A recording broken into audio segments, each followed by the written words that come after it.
Um, all right, now we're recording. Again, this is Bonnie Abramson with the United Square Dancers of America. We are happy today to welcome Ri-Shea Schlitter. She is the Vice Chairman of CALLERLAB's Partner Committee, and she is a longtime dancer and is very well versed in the issues solo dancers face. She has been involved in that area for some time.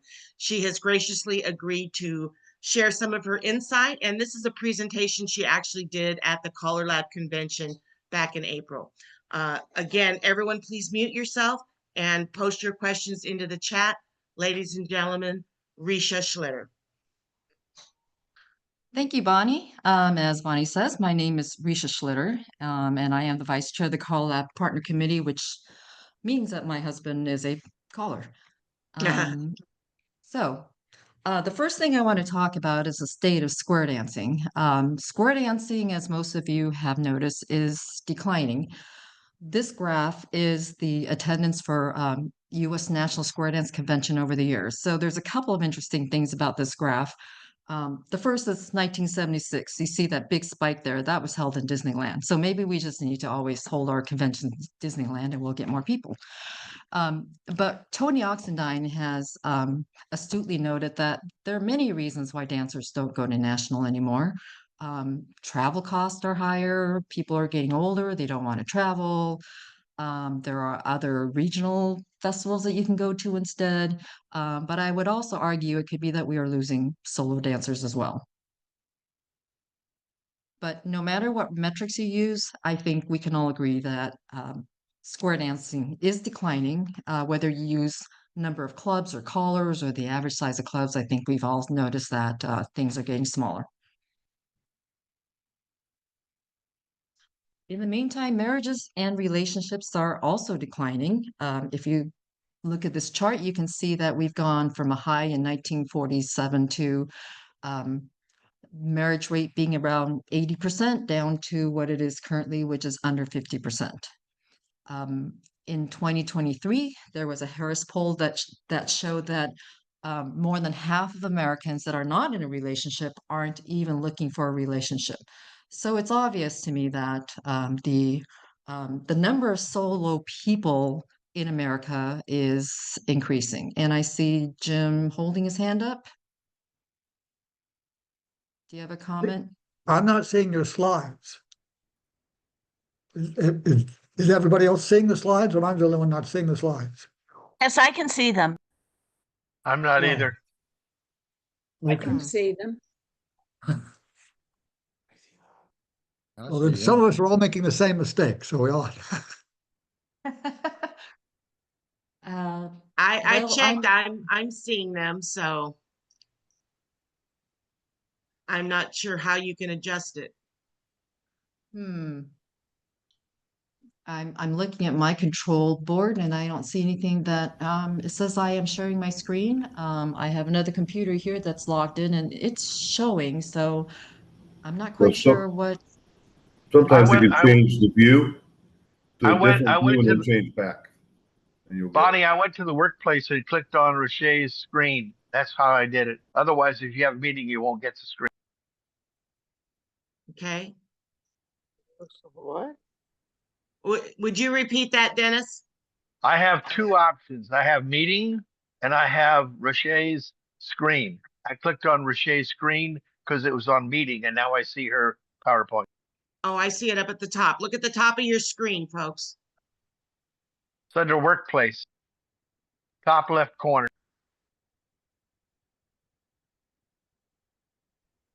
Does that help those of you that are not seeing this screen? Yes. Thank you.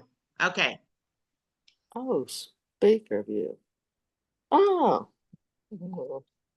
All right.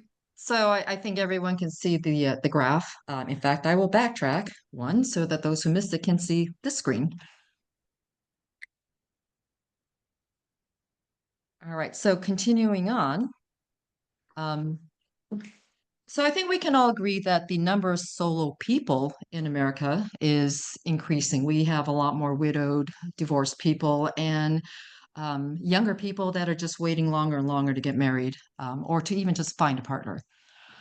So can we actually afford to lose or alienate these potential single or solo dancers? Just think if we can embrace them, we would lose fewer dancers, older dancers who become widowed or divorced, or those who have partners who have become unable to dance or lose interest. We can also gain more new dancers if we didn't disallow or discourage solos to take classes, or if we allowed them to take classes, then make it hard for them to find a dance partner once they join a club. So how many dancers or potential dancers have we lost over the years in our current couples culture?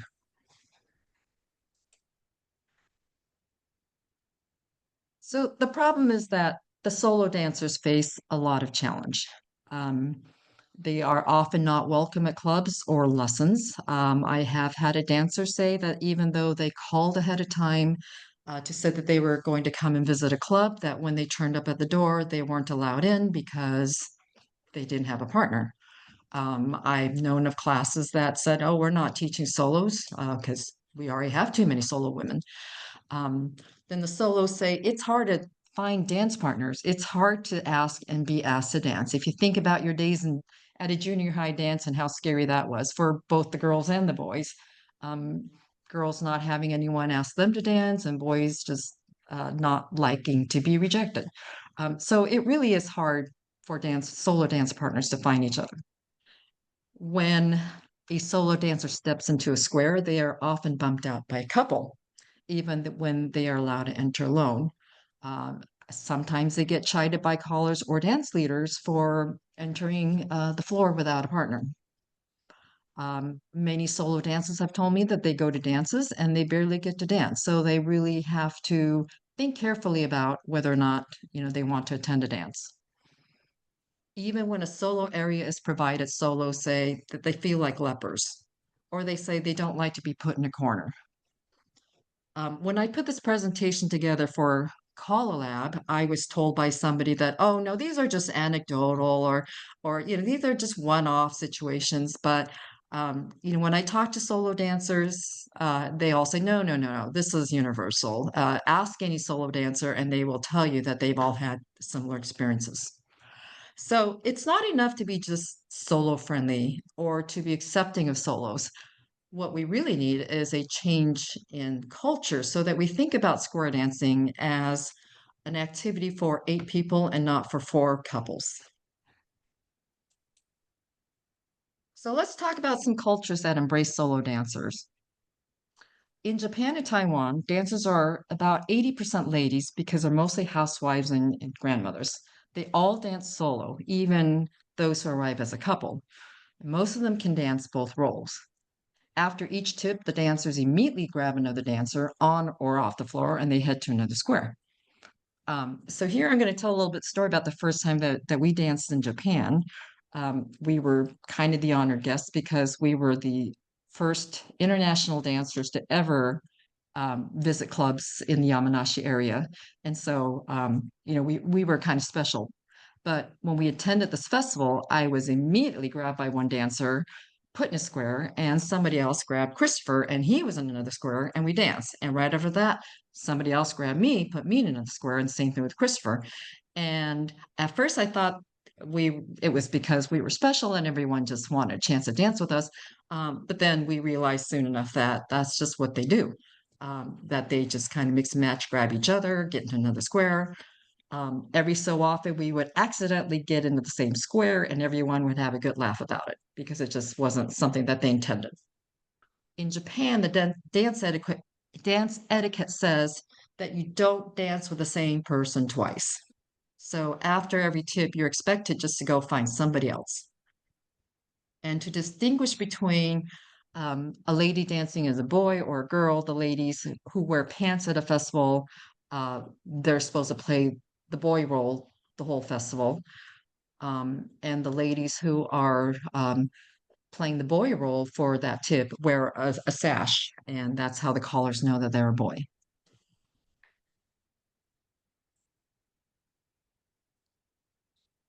At most dances and festivals in Europe, the couples can expect to dance together maybe at the beginning or the end of the evening.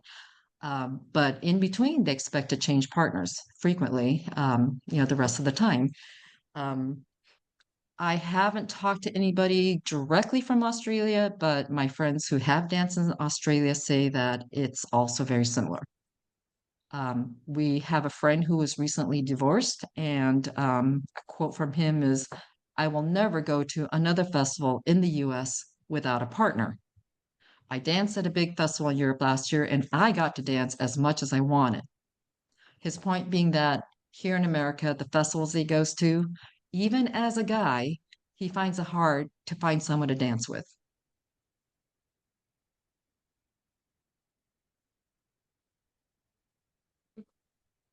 The LGBT community is also very solo friendly. The dancers often dance as solos, even if they are part of a couple. So solo dancers can enter the floor, and if they hold out a right hand, that means they're looking for a girl partner. If they hold out the left hand, they're asking for a boy partner. Or if they hold out both hands, that means that they can dance with either side. And most dancers like to switch partners, and they'll often find a new partner every tip. Member clubs of the International Association of Gay Square Dance Clubs accept all dancers regardless of partner status. So if you want to go to an IAGSDC dance as a couple, that's fine too. You don't have to be a solo, but solo dancers get to dance as much as they want.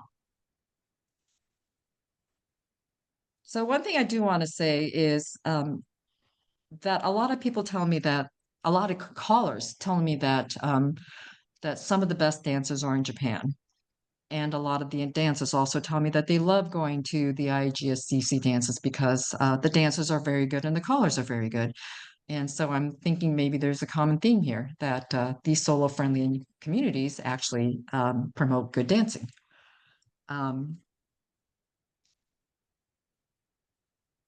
There are also singles associations. The biggest one, Single Square Dance USA or SEDUSA, folded last year, but others still exist. So one is the Heart of America Square Dance Association. They promote square dancing amongst solo and single dancers. Every year they put on a yearly festival, and on their website they provide a list of singles or solo-friendly clubs in the region. At the festival, the dancers are rewarded for dancing with the greatest number of partners each day, and they get some kind of a reward or recognition like a gift card or a free registration. And anyone who meets a certain number also get rewarded, such as with a free entry to a trail out dance. The festival apparently has gotten so popular even with married couples that now they have to have a solo corner. But the solo dancers say that they don't like to be put in a corner. One of the clubs in the organization tried using dance cards where solos sign up to dance with each other.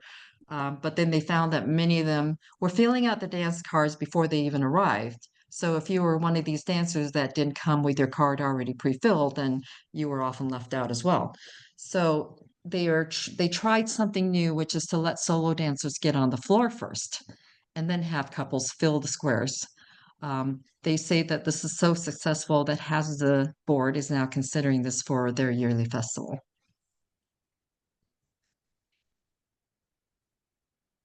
One other program that I found out about at CALLERLAB was the Red Dot Dancer program.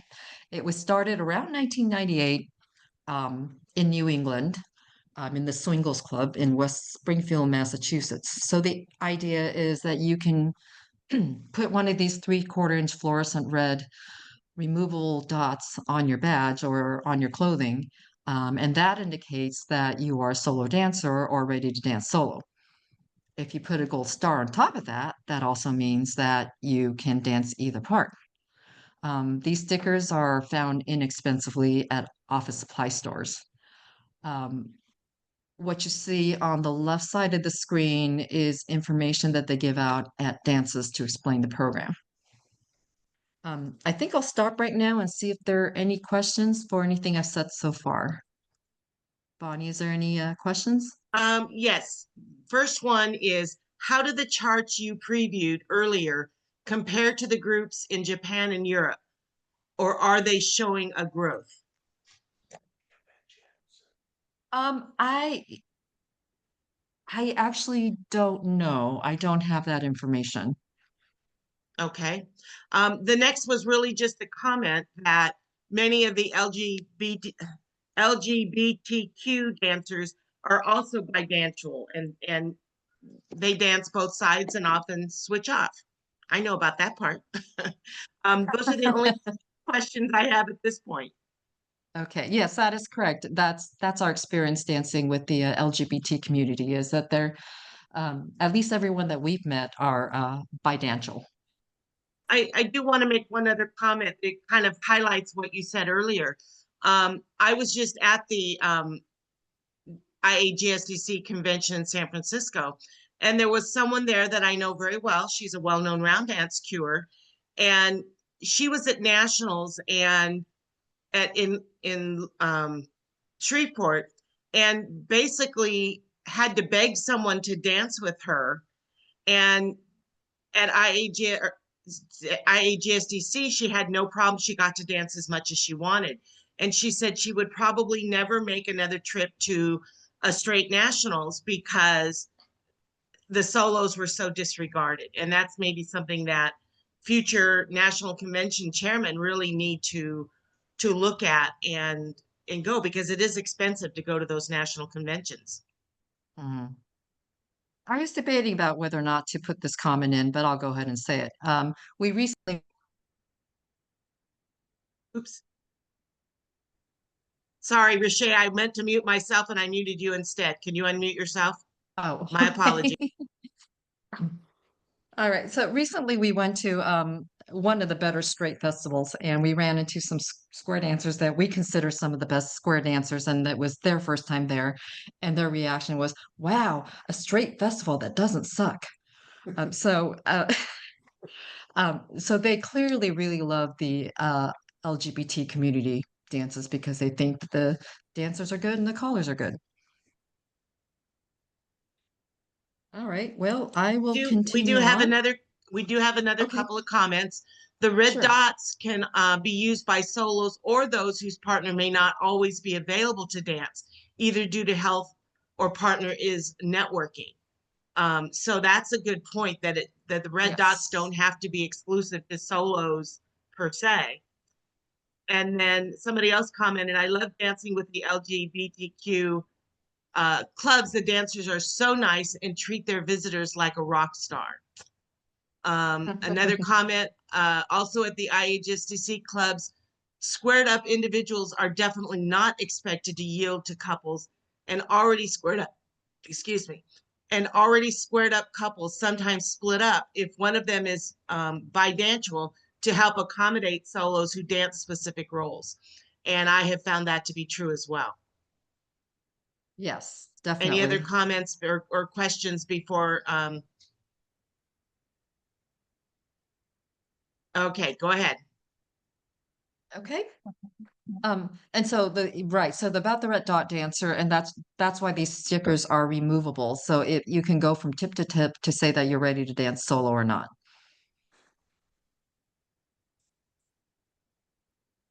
So what we need is actually a cultural shift. And this is for North America, because as we've seen, the rest of the world is already there.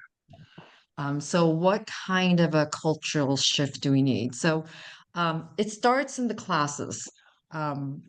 If you have 10 solo ladies, don't bring in 10 gentlemen angels, because once they get into the class, then what happens? Because these gentlemen, their wives want them back. So, from the very start, if you can try to address the balance issue, you can encourage some of the ladies to learn the boy part and just tell them it's just a role. Experienced dancers can learn to dance both roles.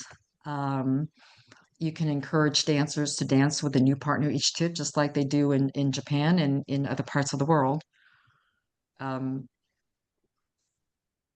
You can, I just want to make a point that that somebody from the IAGSDC community says, well, it's easier to use there. You can use computer squares and mix people up, but the way that they do it, where you could just enter and be a solo dancer, is much easier than having to lug in computer equipment and hope it doesn't run into an error while you're there. So using a rotation system,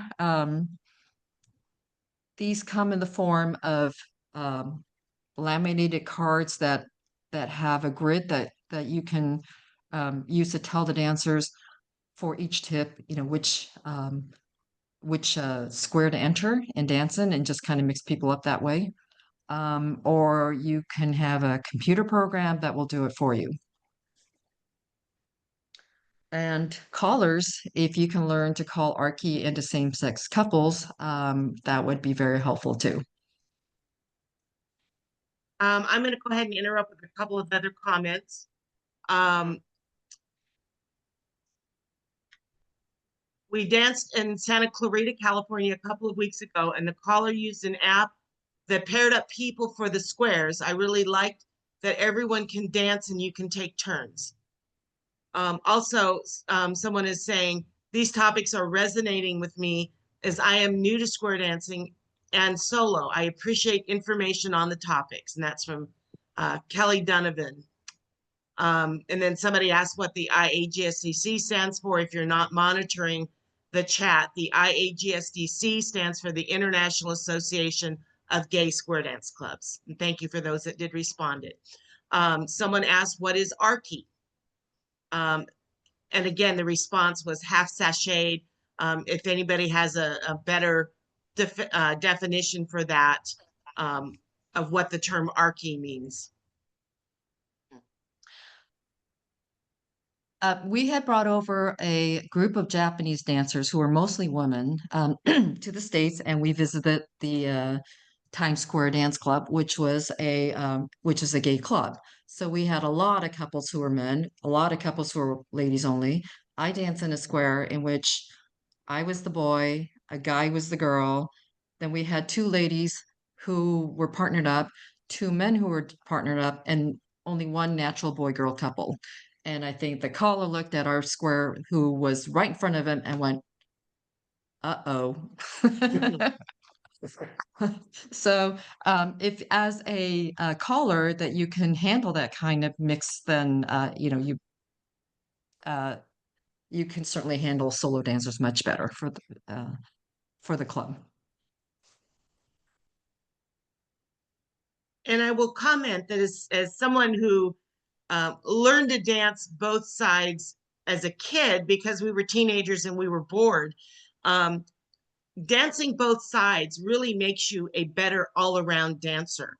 Because even if you're doing traditional roles, if a caller is calling all position stuff and working on that, it's much easier for you to adapt to when the positioning they choose puts you in what you would consider the boy's position, but you're still dancing the girl's part. It's just that all position effectiveness. And, learning to dance both sides really makes you more adapt to those situations. At least that's what I've found.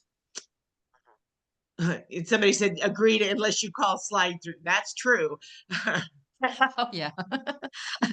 That's my big bugaboo. Yeah.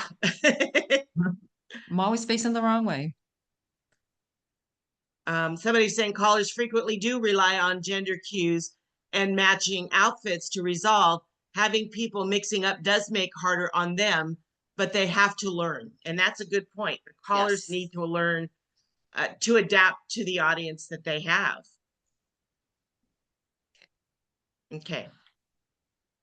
So in the meantime, what kind of steps can we take to help support solo dancers? If you're throwing an event, you can offer solo ribbons. I was told that Ask Me to Dance is preferred over solo dancer. You can offer an area where solos can find each other.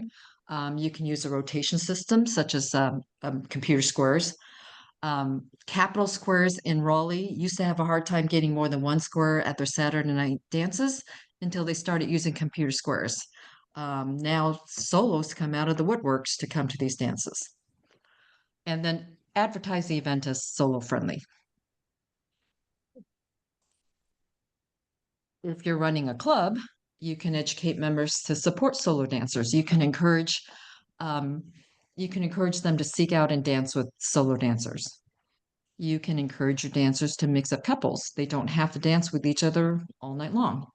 You can use a rotation system such as computer squares. Or if a rotation system is not used and you have a number of solo dancers, you can allow them to enter the floor first without a partner. I think this is much more efficient than solos going around the room asking multiple people each tip to find a partner. And then advertise the club as being solo friendly, and then actually be solo friendly.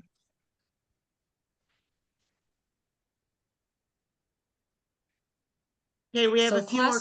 Oh, okay, go ahead. I was just say we have a few more comments people have shared.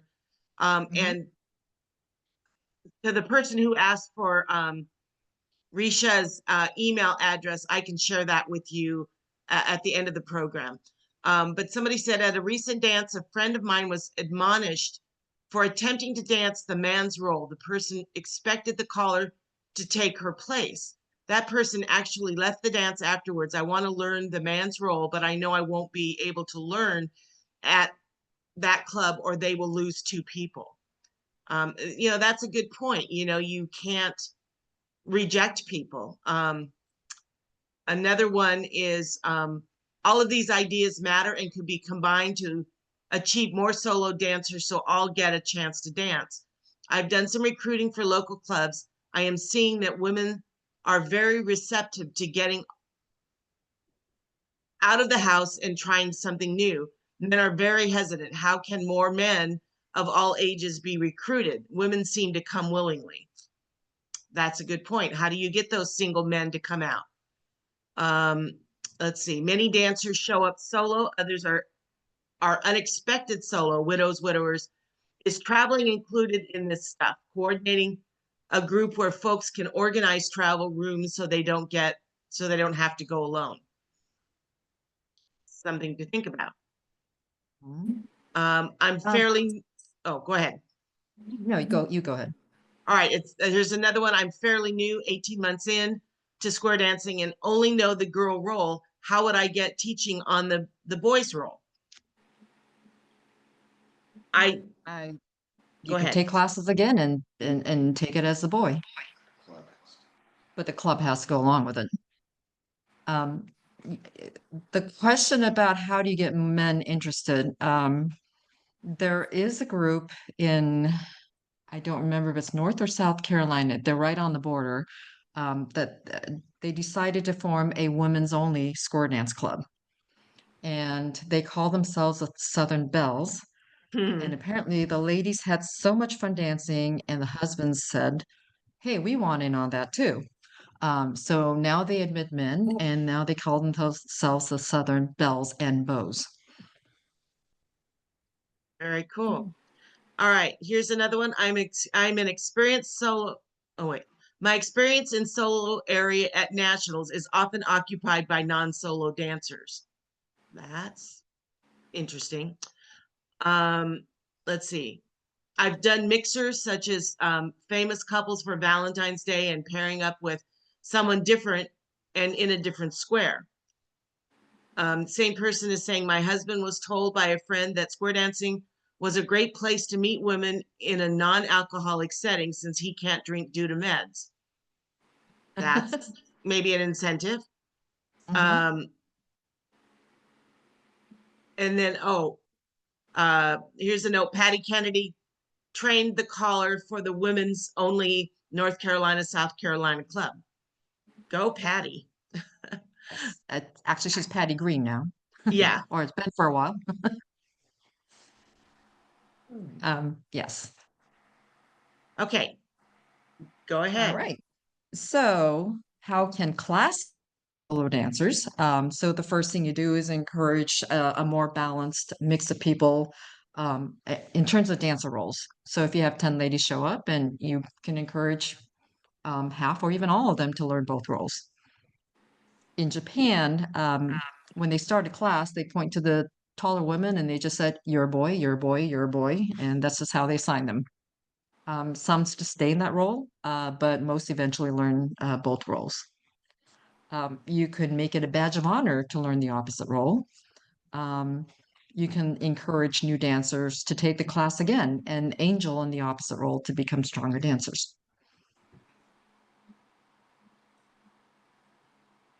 So dancers have a responsibility to have a better solo experience as well. So again, we've said this many times, learn to dance both parts. And this isn't just for the ladies. Even gents sometimes need to dance the girl role sometimes, especially the higher up the program you go. So at our A2 nights, we often have more men than ladies. And so we have, Chuck becomes Charlene and James becomes Jamie. And we have a couple of bearded ladies as well. So, goes both ways. Be a good dancer. I think this is probably one of the most important things that you can do as a solo dancer. Be the dancer that everyone wants to dance with. While you're dancing, you can identify yourself when you're appropriate, such as saying, "I'm a boy," when calls like boys trade or star through is called. You can be a little more assertive as well about asking others to dance. You might get rejected, but if you don't put yourself out there, then you'll have even less chance to get to dance. And also learn the rules of engagement before dancing as a solo at a club before you try to join them for the first time. Is this a club that lets you go out there on the dance floor as a solo? Is this a club that has a solo area? Is this a club in which somebody tries to find a partner for you? Just kind of get a feel for that so that you don't ruffle any feathers when you visit a club.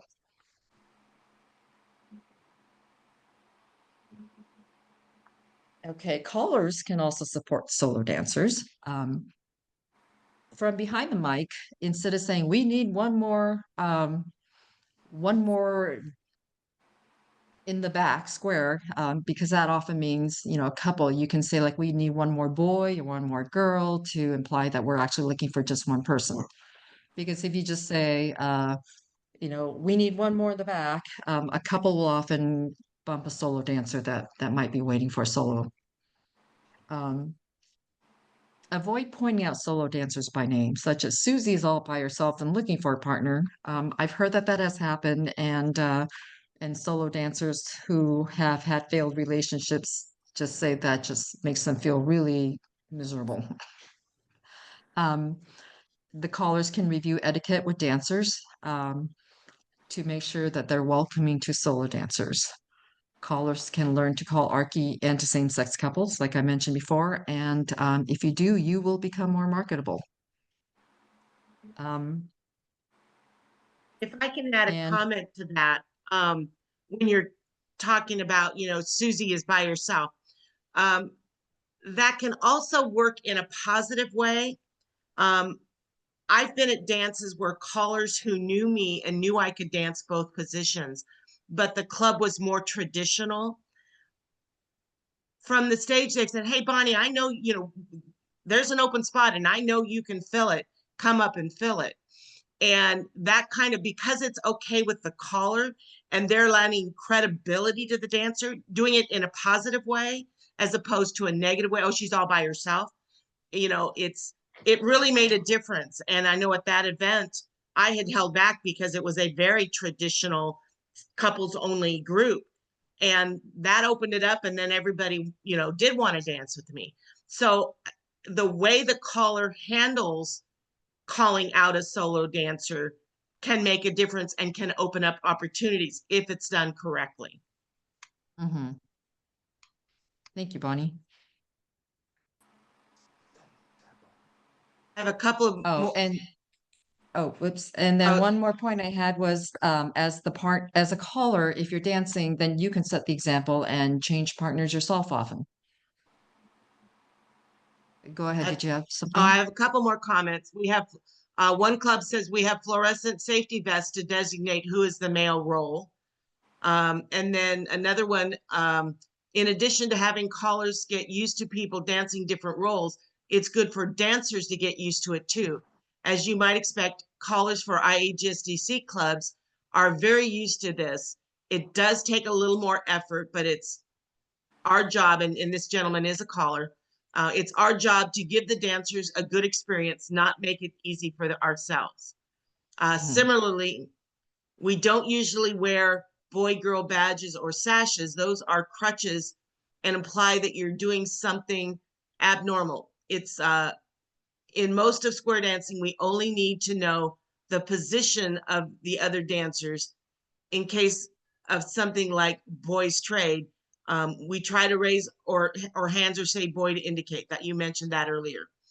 And then somebody else says, I do have a badge that switches from boy to from Bob to Bobby. Another lady has a Pat and Patty badge. It can be used and do it for fun. So those are different ideas. Someone else is saying, I would caution that it is good to learn both roles, but not at first. Become fairly solid in one role, whether or not it's the traditional role, before learning the other. And that's a good point, because you don't want to be confused when you're going back and forth. Let's see, another one I have found. If you have more women, I have asked who never wants to wear a skirt, and those become my men. They seem to like it.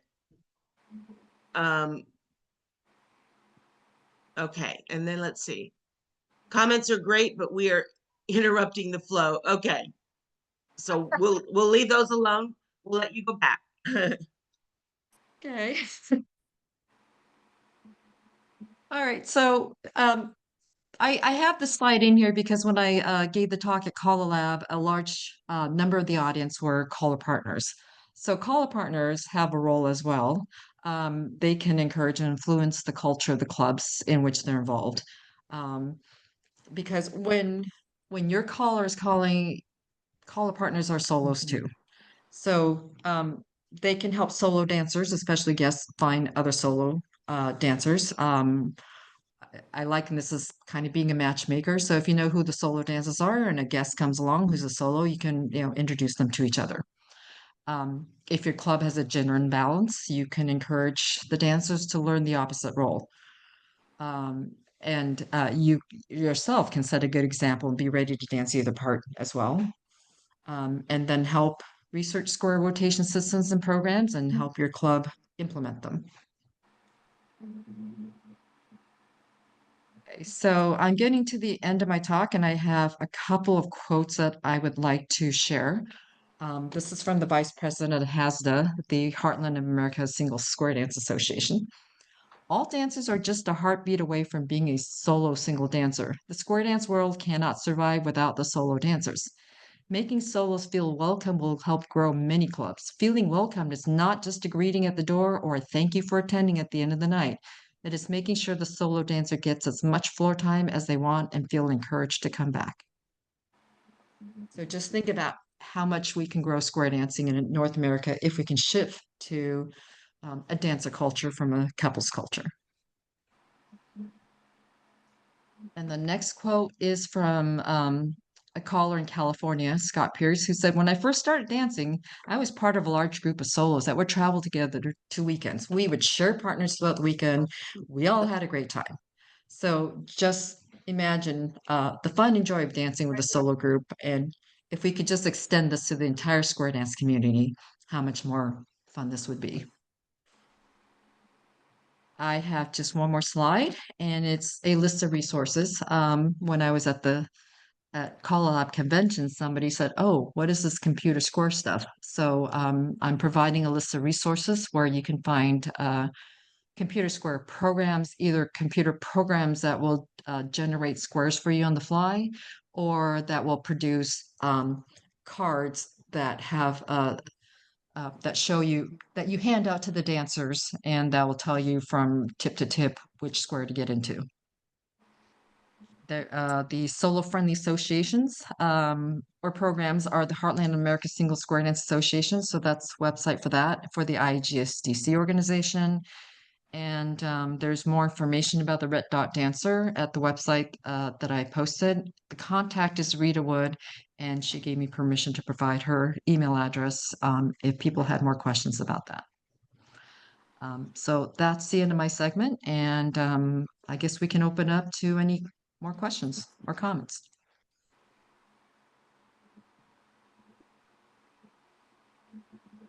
Okay, lots of positive feedback. As you said, the HASADA is a regional association of single square dance clubs. And the region includes Arkansas, Iowa, Kansas, Missouri, Nebraska, and Oklahoma. So if you're from one of those areas, that's a great group to contact. Let's see.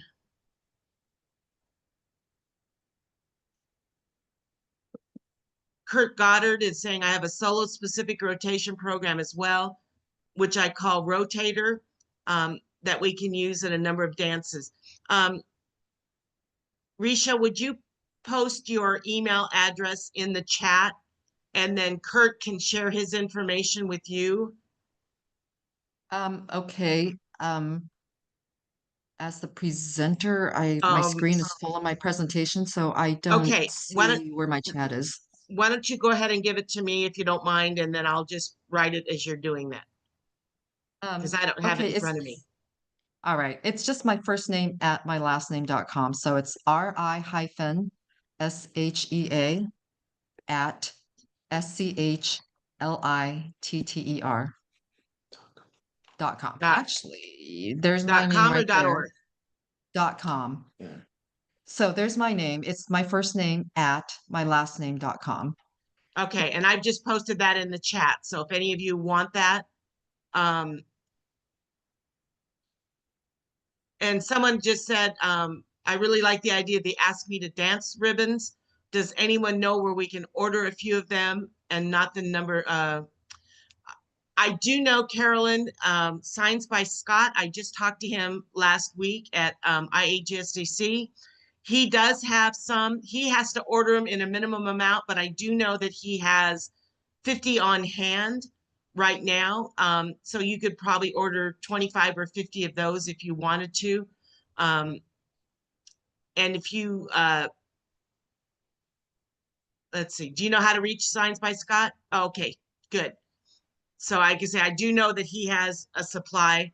I do know, just for your purpose, Fiesta has already ordered 100 of those ribbons, I believe. So if you're involved with Fiesta, if you want them for your own club, great. But I think Fiesta has already ordered some. Anyone else have questions?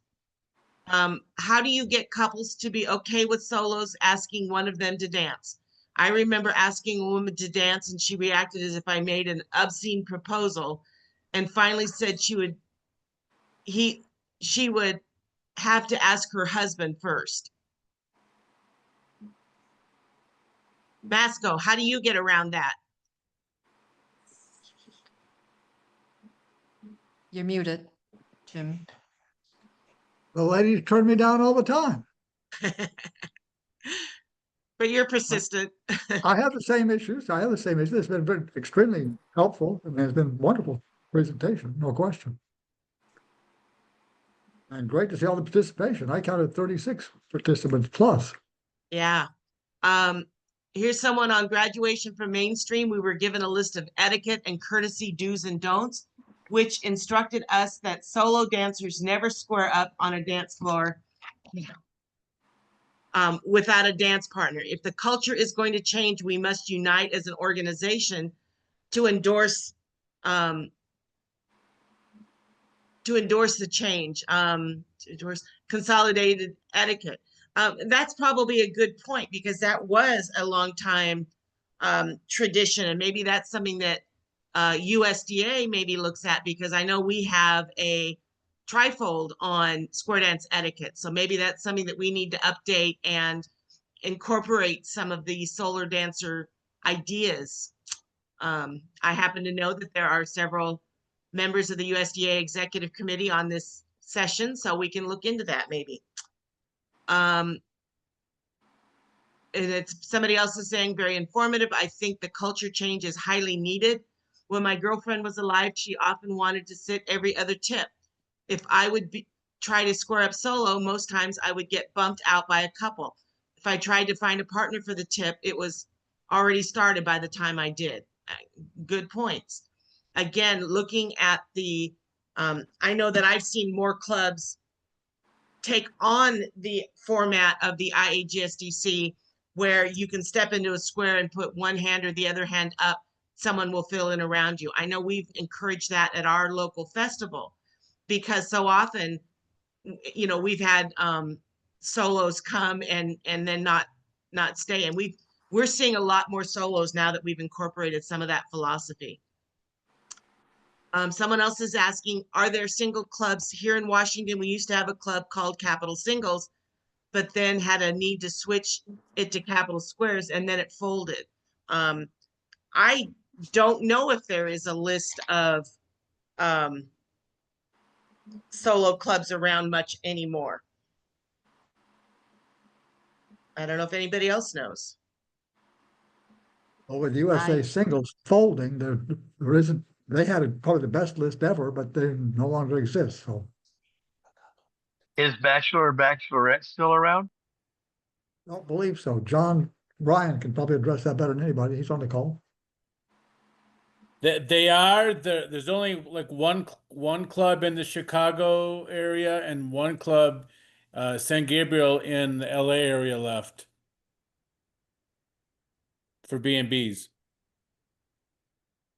We used to have 3 of them here in Arizona. One in Mesa, one in Tempe, and one in Phoenix. Well, short of Yeah, finding somebody- these singles, oh, Go ahead. I was going to say 2 things. Short of finding singles club, maybe you should look for IAGSDC clubs, because they're very solo friendly. So that's one way to go. The other etiquette change that I didn't mention here, but we might want to consider is right now when we get into a square and we hold out 2 fingers, that means we're looking for 2 couples. I think in the IGSDC community, you can hold up, 6 fingers to mean we need 6 dancers, not couples. So that could be a part of the culture change.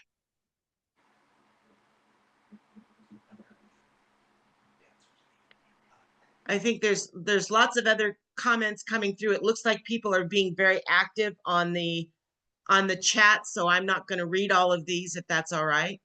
But one comment that did come, when I suggested that we update the etiquette, it's very true. Nobody can force a club to change their policies. And we as USDA cannot dictate what rules a club or an organization follows. But what we can do is make recommendations and present ideas. And I think that that's something that everybody needs to look at. I know that often change is met with resistance, but if it comes down to the survival of your club, maybe it's worth paying attention to some of those recommended changes. Anybody else have any questions?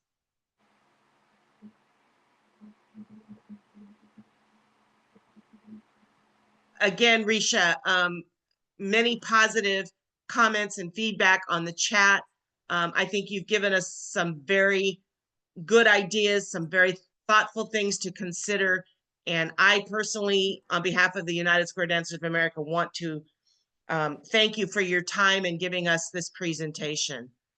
I'm still admitting people into the waiting room or into the session, but I think this has been very well received. For any of you that have friends you want to share this with, I would say that within a week, we will have Ri-Shea's slides and the audio recording of this session available to you on the USDA website. And again, that's www.usda.org. Any other last questions from anybody? And again, I want to thank you all for joining us. We have had people all the way from Hawaii to New England participating today. So that is that means we're spreading the word far and wide, and we do appreciate your time. Any other questions from anybody? Any last comments from you, Ri-Shea? I just want to thank you for giving me the opportunity to spread the word, and to thank you for everyone who took the time to join in today. Thank you all. All right, well, we're going to end the recording now. Thank you so much. And again, don't forget next Saturday at 10 a.m. California time, we will have Ted Lizotte talking about CALLERLAB's the proposal, which I believe is now called the plan. He's going to go over that. He is graciously, we had issues, technical issues last month when he was going to make the presentation. He has agreed to do it again, but we have to do it at a special time. So please join us next week. Tell your friends and fellow dancers. And I wish you all a great rest of your weekend. And thank you for joining us today. Thank you. Thanks, Bonnie. You're quite welcome. Everybody try to get out the word about these things. These webinars are great. Thank you, Ri-Shea. Thank you, Bonnie. Thank you all. Appreciate it.